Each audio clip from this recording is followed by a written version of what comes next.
So guys, welcome back to my channel English with Cockroach। अच्छा, एक चीज़ बताइए, कुछ ऐसे सेंटेंस है उसको इंग्लिश में कैसे बोलेंगे? जैसे वी कैन से दैट तुम्हें बातों को घुमाने की आदत है, तुम्हें छोटी छोटी बातों पे गुस्सा करने की आदत है, राइट? और उसके बाद वी कैन से दैट तुम दोनों की जो है ना ये मिली भगत है, तुम्हारी तो पुलिस वालों के साथ मिली भगत है। इस तरह के सेंटेंस को कैसे इंग्लिश में बोलेंगे?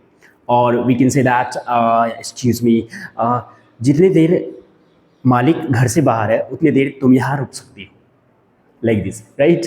एंड वी कैन से जब तक वो घर से बाहर है उतनी देर तक हम लोग बात कर सकते हैं। इस तरह के सेंटेंस को इंग्लिश में कैसे बोलेंगे? भाई ज्यादा ओवर एक्टिंग मत करो, पॉइंट पर आओ। इन सारे सेंटेंसेस को इंग्लिश में हम लोग बोलेंगे ये तीनों वर्ड्स का यूज करके। या excuse me, of course in तीनों वर्ड्स का यूज करके हम लोग बोलेंगे, जैसे इन द हैबिट ऑफ, कल्यूजन और सो लॉन्ग। इंग्लिश ग्रामर के अलावे कुछ ऐसे एलिमेंट्स होते हैं जो हमें पढ़ने होते हैं ताकि हमारा और भी इंग्लिश इंप्रूव हो सके, अच्छा हो सके, और ये उसी सब का पार्ट्स है।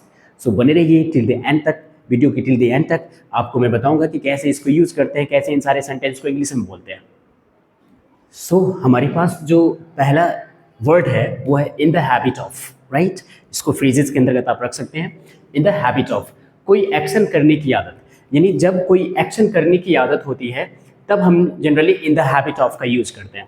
जैसे फॉर एग्जांपल तुम्हें बोलने की आदत है, जब हमें कहना हो किसी को कि तुम्हें बोलने की आदत है, आप बोल सकते हैं इंग्लिश में you are in the habit of speaking. You are in the habit of speaking. कैसे बनाना है इसको? तो पहले सब्जेक्ट रखिएगा और उसके बाद हम यहाँ पे हेल्पिंग वर्ब को रखेंगे, और उसके बाद जो हमारे पास जो वर्ड है इन द हैबिट ऑफ उसको, और इसके बाद जो है ना वर्ब का जो है ना आईएनजी फॉर्म यूज करते हैं, बेस फॉर्म का जो आईएनजी फॉर्म होता है उसको यूज करते हैं, राइट? यहाँ पे जैसे बोलेंगे तुम्हें बातों को घुमाने की आदत है, तो बोल सकते हैं कि you are in the habit of twisting the words. बातों को घुमाना मतलब ट्विस्ट करना वर्ड को, राइट? उसके तुम्हें छोटी छोटी बातों पर गुस्सा करने की आदत है, तो you are in the habit of getting angry over trivial things. Trivial things मतलब छोटी छोटी बातें, small things we can say that. Then you are in the habit of getting angry over trivial things. तुम्हें बातों को गंभीरता से लेने की आदत है, नहीं है। तुम्हें बातों को गंभीरता से लेने की आदत नहीं है, तो इसको कैसे बोलेंगे इंग्लिश में? You are not in the habit of taking things seriously, right? तो इन सारे सेंटेंस को आप इस तरह से इन द हैबिट ऑफ का यूज करके आप ट्रांसलेट कर सकते हैं। इन द हैबिट ऑफ का यूज करके आप इंग्लिश में इन सारे वर्ड सेंटेंस को बोल सकते हैं, और इस तरह से ढेर सारे सेंटेंस को आप बोल सकते हैं। तो चलिए अब हम चलते हैं अगले नेक्स्ट वर्ड की ओर। सो हमारे पास जो सेकेंड वर्ड है वो है कल्यूजन। इसको यूज करते हैं किसी का किसी के साथ मिली भगत होना, ये मतलब कोई भी एक्शन करना, कोई मिल करके करना, तो उस सेंस में आप कल्यूजन का यूज कर सकते हैं। कैसे यूज करेंगे चलिए देखते हैं। यह तुम दोनों की मिली भगत है, हम बोल सकते हैं there is a collusion between both of you, right? There is a collusion, we can say that there is a collusion between both of you, मतलब तुम दोनों के बीच मिली भगत है ये। उसके बाद जैसे बोलते हैं कभी पुलिस वालों के साथ तुम्हारी मिली भगत है, मतलब दोनों मिले हुए हो, तो you are in collusion with the police. You are in collusion with the police. उसके बोलते हैं कि तुम अपने दोस्तों के साथ मिले हुए हो, तो बोल सकते हैं कि you are in collusion with your friends, right? And the second one is मेरा दोस्त किडनैप हो गया है, क्या तुम गुंडों के साथ मिले हुए हो? इस तरह का सेंटेंस भी आ जाता है, तो आप ऐसे बना सकते हैं my friend has been kidnapped, are you in collusion with hooligans. Hooligans का मतलब होता है गुंडा, जो जनरली गुंडे ही करता है, उसके लिए हॉलीगन्स वर्ड का यूज कर सकते हैं गुंडों के लिए, right?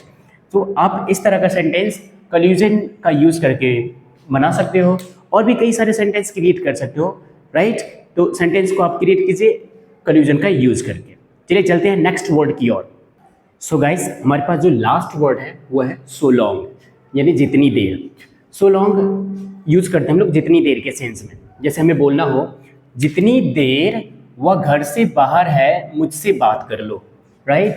Talk to me so long he is out of the house, मतलब जितना देर वो घर से बाहर है तब तक आप बात कर लो, तो उस सेंस में आप यूज कर सकते हो इस तरह से, talk to me so long he is out of the house. उसके बाद दूसरा सेंटेंस है मैं जितनी देर यहाँ हूँ तुम बोर नहीं होंगे। कहने का मतलब you will not get bored so long I am here, मतलब मैं जितने देर यहाँ पे हूँ तुम उतने देर बोर नहीं होंगे। फिर जितने समय मालिक शहर से बाहर है तुम यहाँ रह सकते हो, इसको कैसे बनाएंगे? जैसे जितने समय मालिक शहर से बाहर है तुम यहाँ रह सकते हो, राइट? तो we can say that you can stay here, you can stay here so long the owner the owner is out of the city. We can say that you can stay here so long the owner is out of the city. So the owner is out of the city, मतलब जितने समय मालिक शहर से बाहर है तुम यहाँ रह सकते हो। उसके बाद आप ये मैंने 3 टास्क दिया है, इन सारे तीनों वर्ड्स का यूज करके आप इसको बना सकते हो। जैसे जितनी देर मैं नहा रहा हूँ तुम मेरे लिए 1 कप कॉफी बना दो। आप इनसे मिले हुए हो इसलिए इस तरह का व्यवहार कर रहे हो। उसके बाद तुम्हें झूठ बोलने की आदत है, इस तरह का सेंटेंस आप इन सारे वर्ड्स का यूज करके बना सकते हो। वीडियोस यदि अच्छा लगा हो तो हमारे चैनल को सब्सक्राइब करें और वीडियोस को लाइक करें।